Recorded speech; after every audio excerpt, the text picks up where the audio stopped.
Bonjour à toutes, bonjour à tous. Bienvenue dans cette 0e vidéo. Je m'appelle Germain et je suis un cycliste quotidien au Havre. C'est ici que se déroule la vidéo qu'on va voir maintenant. Alors là, on est fin avril 2020, en début de soirée, un peu avant la fermeture du magasin où j'étais allé faire quelques courses. Et on se situe... Alors on m'a vendu une vague tentative de voie verte ici dans mon souvenir. Ouais, ça a l'air d'être ça. C'est de l'enrobé qui dérape. On se situe pas très loin de l'aéroport du Havre, donc au nord-ouest de la ville. Et après avoir fait une course dans un magasin dans ce coin-là, je rentre chez moi. Et moi j'habite plus à l'est de la ville, plutôt dans le quartier, l'ancienne commune de Graville.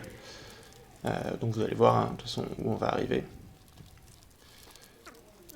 Alors je prends pas le chemin le plus court.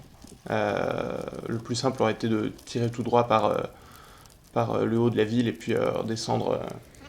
Il y avait moyen de trouver une ligne plus droite que ce que je fais là. Mais ce soir-là, j'avais envie de passer voir la mer parce que, avec le confinement qui limite les sorties hors, hors besoins alimentaires stricts à moins d'1 kilomètre, eh bien je pouvais pas aller voir la mer. Et j'aime bien passer voir la mer quand j'ai l'occasion. Alors je me suis permis un petit détour.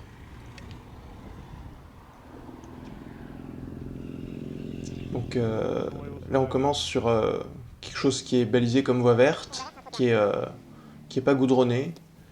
Et puis en me rendant compte que ce qui est toujours balisé comme voie verte continue en fait sur ce qui ressemble vraiment beaucoup à un trottoir, je décide de laisser tomber et de prendre la chaussée.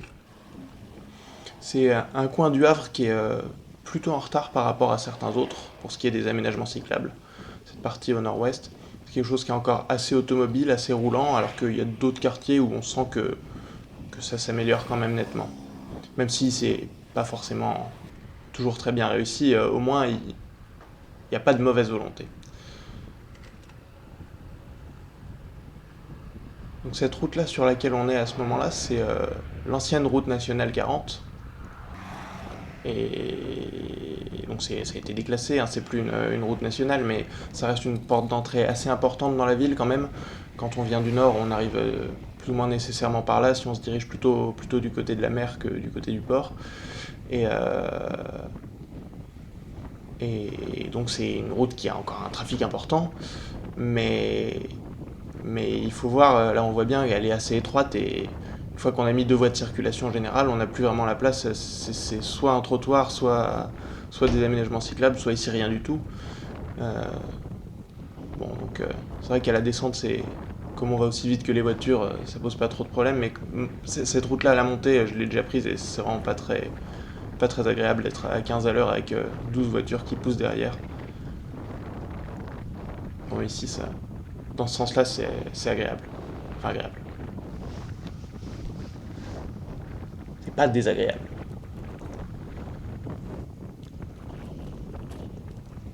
Ici, en fait, on n'est pas dans la ville du Havre, on est dans une commune qui est enclavée dans le Havre, qui s'appelle Sainte-Adresse, qui est coincée entre le Havre et la mer, et bon, qui malheureusement est un peu au sein de l'agglomération la mauvaise élève pour ce qui est des aménagements cyclables.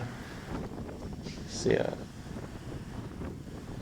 c'est dommage, hein, parce que c'est une belle ville qui serait agréable à fréquenter à vélo. C'est en surplomb au-dessus de la mer, il y a des très jolis coins, mais non, on a un peu l'impression que la commune a pas envie de voir des cyclistes sur son territoire. Bon, alors j'étais un petit peu déçu parce que je me suis retrouvé derrière le bus, alors que évidemment les bus c'est toujours pareil, hein, quand on l'attend il passe jamais, puis quand on n'a pas besoin, il est devant et il nous embête. Alors j'étais pas content parce que d'une part je pouvais pas rouler aussi vite que je voulais. Et puis d'autre part, là, on arrive à un endroit où normalement, là, on voit la mer en enfilade au bout de la rue, et puis là, on voit pas la mer parce qu'il y a le bus. Alors j'étais pas de très bonne humeur juste à ce moment-là, mais c'est pas grave parce que dans quelques instants, on va voir mieux. Là, quand le bus tourne, voilà.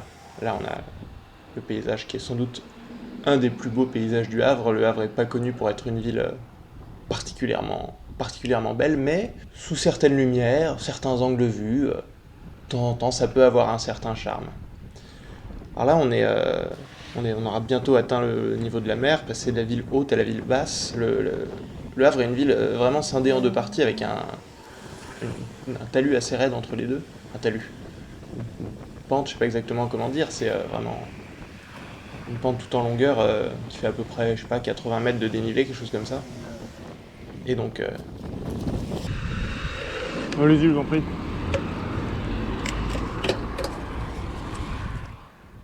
Donc quand on circule au Havre, soit on reste dans la ville haute, soit on reste dans la ville basse, soit il va falloir pousser un peu pour relier la ville basse à la ville haute. Ça, a priori, on n'aura pas le choix.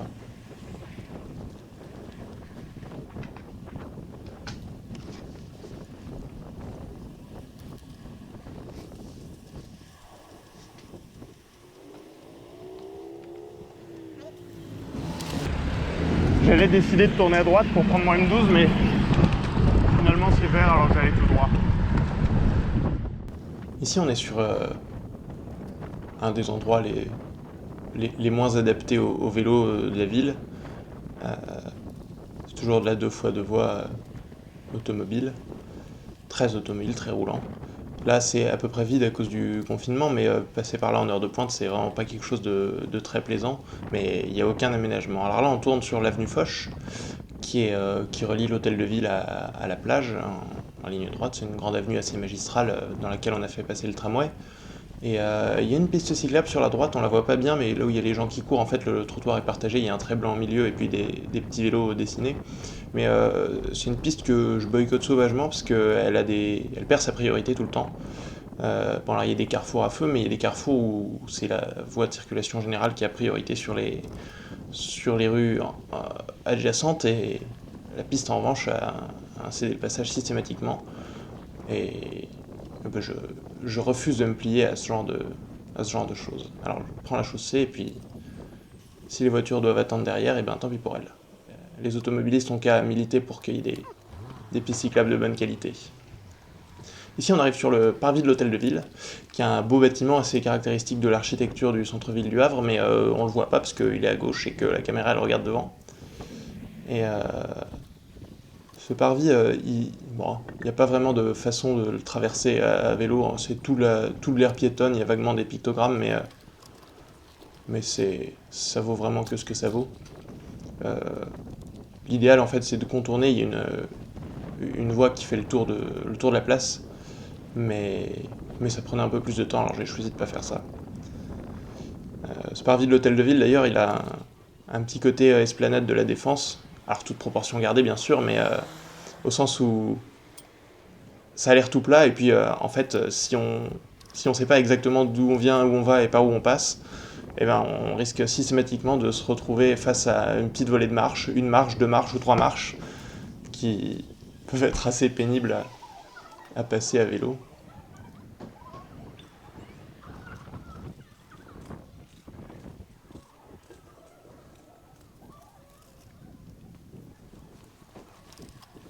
Ici, on est sur le boulevard de Strasbourg, qui a été... tout là, on est en train de longer les voies du tramway. Ce tramway, il date, je crois, il doit dater de 2012 ou quelque chose comme ça. Donc il y a beaucoup de voies qui ont été refaites à l'occasion de la réfection, de la reconstruction du tramway, puisqu'il y a eu un tramway au Havre début XXe siècle, comme dans beaucoup de villes en France, et puis il a été remplacé par les autobus au milieu du XXe siècle, un peu après-guerre, et puis le tramway fait son retour dans beaucoup de villes de France, au Havre en particulier.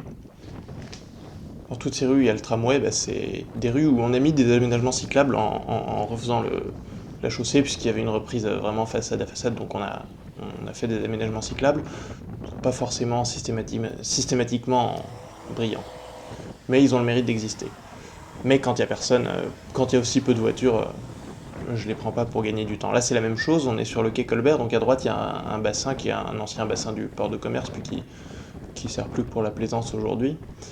Et normalement, l'itinéraire cyclable, il est à droite, là, il y a un parking, et c'est à ça qu'il sert. Mais comme il y avait vraiment peu de monde cette fois-là, j'ai j'ai pris sur la chaussée générale.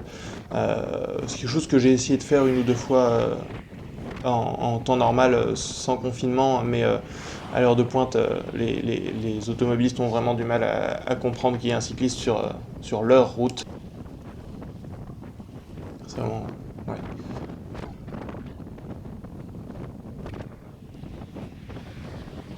Pourtant, c'est juste de la 2x2 voies limitée à 50, et quand c'est un peu chargé, en fait, on rattrape tout le monde au feu rouge sans trop de problème, mais non, ils ont du mal avec ça. Alors en fait, c'est aussi confortable de prendre l'itinéraire cyclable sur la droite, qui est pas particulièrement large, mais comme la pression piétonne est assez faible, ça se fait quand même. Mais ce jour-là, comme la chaussée était vide, il y avait la place de doubler. J'ai préféré passer sur la chaussée. Pour laisser un peu plus loin, on voit il y a des petites familles, des enfants qui circulent sur la piste cyclable, alors autant qu'ils soient tranquilles, et les imbéciles comme moi qui veulent rouler trop vite aillent sur la route.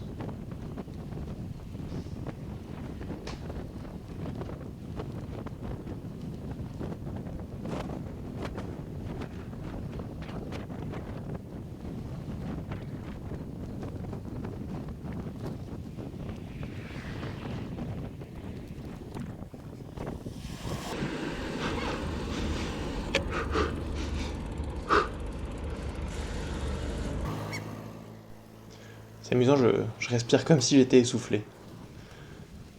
Mais bon, j'ai eu beau forcer pour essayer d'avoir les feux verts. La séquence de feu doit être synchronisée sur 35 ou 40 à l'heure, et je les ai pas tout à fait. J'étais à 32 par là et je les ai tous vus passer au rouge 100 mètres devant moi.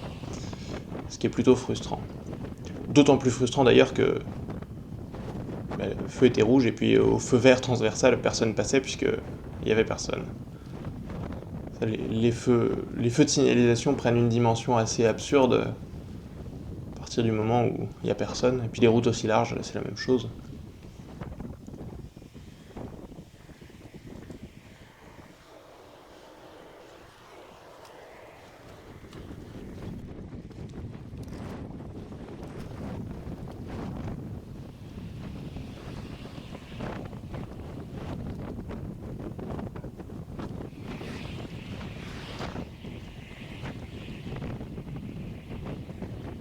Alors là, j'habite juste à gauche de l'endroit où on est là. En fait, il suffirait de...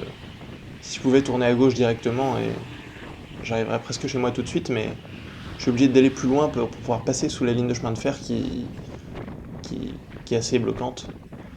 Et que quelques ponts, enfin un pont, puis plus loin un passage souterrain pour pouvoir passer de l'autre côté. Je suis obligé d'aller plus loin et de revenir. Mais d'un autre côté, c'est jamais désagréable de rouler un petit peu plus.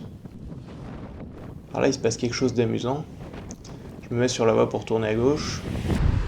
Ah, si c'est un feu à détecteur, on est coincé. Et puis bien sûr, l'aménageur n'a pas prévu qu'un cycliste pointe ici. Normalement, on devrait arriver sur la droite là et passer le long du passage piéton pour aller passer sous le chemin de fer qui est à notre gauche. Genre maintenant. Donc là, j'ai accéléré 8 ou 16 fois, je crois, quelque chose comme ça, la vitesse. J'ai attendu 2 minutes à ce feu rouge, et puis quand j'ai vu là en face, il y a une voiture qui a son feu de tourner à gauche à elle, qui passe au vert, et puis pas le mien, alors j'ai dit hop, ça suffit comme si je grille le feu. Oh, c'est scandaleux. Germain, il a grillé le feu. Les cyclistes, ils grillent les feux rouges. Et donc là, je tournais 2 fois à gauche pour faire demi-tour, et je remonte l'avenue Jean Jaurès, qui est juste de l'autre côté de la voie ferrée.